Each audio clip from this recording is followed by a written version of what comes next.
సృష్టికి మూలం అమ్మతనం, సృష్టించలేనిది అమ్మ గుణం. అమ్మ పాడే జోల పాట అమృతాని కన్న తీయంట.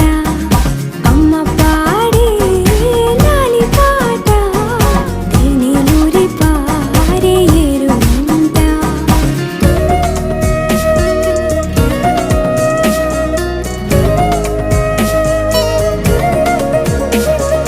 నింగిని తాకే మేడలకి పునాది రాయి అమ్మా, అందం పొందిన ప్రతిశిలకి యులిగాయం అమ్మా. నింగిని తాకే మేడలకి పునాది రాయి అమ్మా, అందం పొందిన ప్రతిశిలకి యులిగాయం అమ్మా. చీకటి చెరిపే వెన్నెలకి జాబిల్లి అమ్మా, లోకం చూపే కన్నులకి